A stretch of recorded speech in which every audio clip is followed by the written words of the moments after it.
নমস্কার বন্ধুরা, সকলকে শুভ সকালের শুভ প্রণাম। বন্ধুরা, ফের পাকিস্তানে এই একটা মাসের মধ্যে দ্বিতীয়বার জনতা আজ পথে নেমেছে। কোথায় না, পাক অধিকৃত কাশ্মীর, যেই কাশ্মীরকে তারা জোর জবরদস্তি দখল করে রেখেছে। কাশ্মীর নিয়ে আজ ইন্টারন্যাশনাল কোর্ট বা আন্তর্জাতিক মহলে অনেকই দ্বন্দ্ব চলছে ভারত এবং পাকিস্তান নিয়ে একে অপরের। তা এবারের আন্দোলন বন্ধুরা খুবই চরমে উঠেছে। এর পিছনে অনেক কারণও আছে অবশ্য। পাকিস্তান পাক আধিকৃত কাশ্মীরের সমস্ত তারা রিসোর্স ব্যবহার করবে, ব্যবহার করে তাদের দেশকে উন্নয়ন করবে। কিন্তু পাকিস্তানের পাক অধিকৃত কাশ্মীরে তাদের কোনো উন্নয়ন ব্যবস্থা নেই। যখন তারা পাক অধিকৃত কাশ্মীরকে অধিগ্রহণ করেছিল, তখন অনেক কিছুই তাদের ভুল বুঝিয়েছিল, যে আমরা তোমাদের সম্পূর্ণ স্বাধীনতা দেব, তোমাদের একটা আলাদা দেশ থাকবে, সংবিধান থাকবে, রাষ্ট্রপতি থাকবে, প্রধানমন্ত্রী থাকবে, সবই থাকবে, আলাদা কোর্ট থাকবে, এবং করেছেও তাদের জন্য আলাদা। কিন্তু একটা জিনিস এখনো করেনি, সেনা শাসন। সেনা সেই যাবে ইসলামাবাদ থেকেই, এবং সেখানকার সেনারা ওই স্থানে প্রচণ্ডভাবে বর্তমান পাক অধিকৃত কাশ্মীরের জনগণের উপরে অত্যাচার করছে। এই আন্দোলন আজকের আন্দোলন নয়, বহু বছর ধরেই চলছে।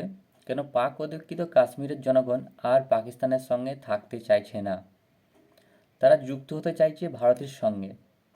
কেন, তারাই দেখছে তো যে ভারতের অধিকৃত কাশ্মীরে যে কীভাবে উন্নতি হচ্ছে, কীভাবে ডেভেলপড হচ্ছে, সেখানে কীভাবে শিক্ষা ব্যবস্থা উন্নতি হচ্ছে, সেখানকার মানুষ কতটা সুখে আছে, শান্তিতে আছে, রেশন ব্যবস্থা কতটা সুন্দর, সড়ক ব্যবস্থা কতটা সুন্দর। আজ দেখুন না, পৃথিবীর সবথেকে উঁচু রেল ব্রিজ আজ কাশ্মীরে অবস্থিত।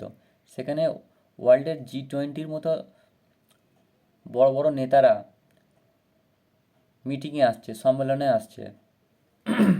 দেখে তো তাদের একটু জ্বলন হবেই। সেই অনুযায়ী তারা আর পাকিস্তানের সঙ্গে থাকতে চাইছে না।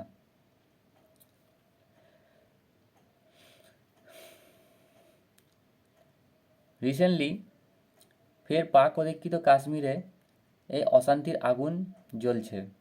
মাত্র এক মাসের মধ্যেই তৃতীয়বার রাস্তায় নামলেন সাধারণ জনগণ। তবে এবার আন্দোলনের নেতৃত্ব দিয়েছে নতুন প্রজন্ম, জেনারেশন জিনজি, অর্থাৎ তরুণ ছাত্রছাত্রীরা। শাহবাজ শরীফ সরকারের বিরুদ্ধে এই বিক্ষোভের সূত্রপাত হয়েছে মুজাফফরাবাদ এক বিশ্ববিদ্যালয় থেকে, যেখানে ছাত্ররা বাড়তে থাকা ফি এবং বিশ্ববিদ্যালয়ের দুর্বল পরিকাঠামো ও অসুবিধার অভাবে প্রতিবাদে আন্দোলনে নামেন।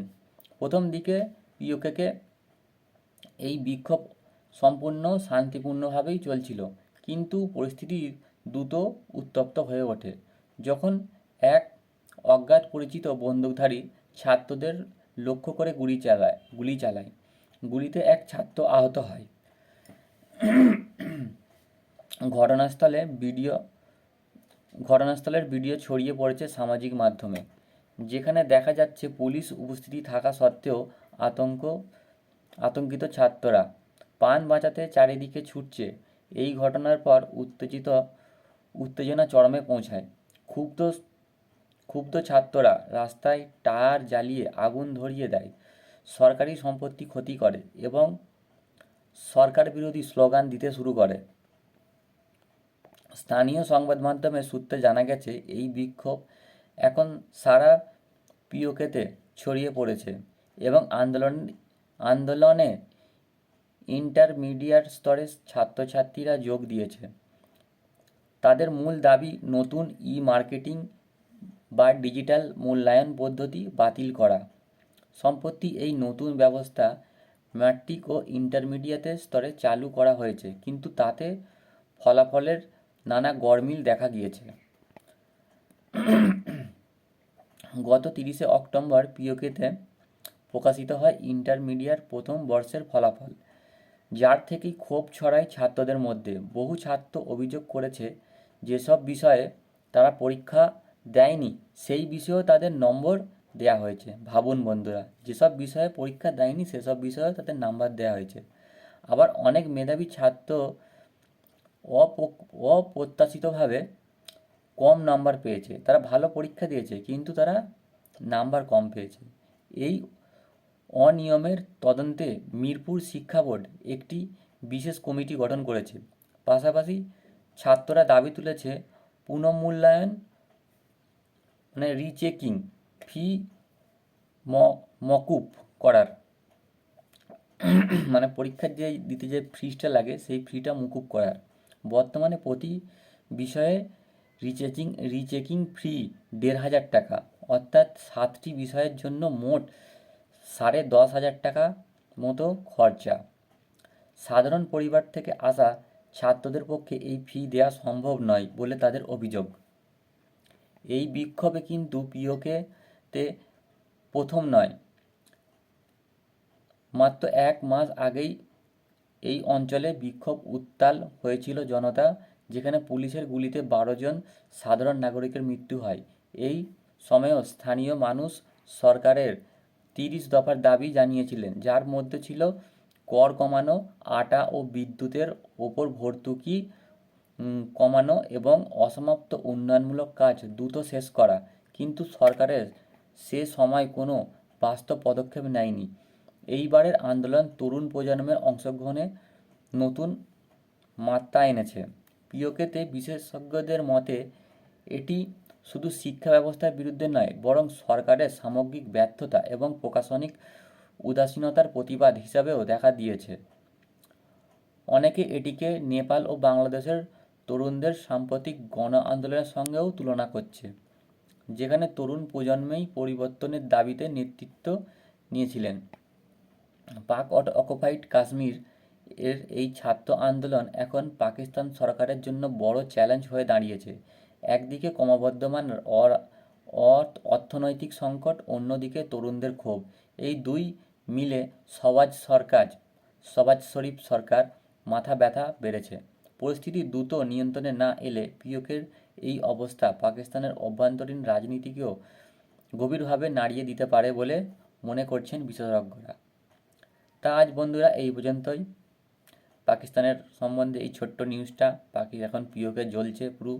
তারা আর পাকিস্তানে থাকতে চাইছে না, তারা ভারতের সঙ্গে বিলয় হতে চাইছে। নমস্কার বন্ধুরা, আবার নতুন কোনো কন্টেন্ট নিয়ে আসব আপনাদের জন্যে। আশা করি বিষয়টি ভালো লাগলে জানাবেন এবং আমার ফেসবুক প্রোফাইল বা পেজটিকে বা ইউটিউব চ্যানেলটিকে একটু লাইক, সাবস্ক্রাইব, শেয়ার করে দেবেন, যাতে আমি আরও মোটিভেট হয়ে নতুন নতুন ভিডিও আনতে পারি। ধন্যবাদ বন্ধুরা।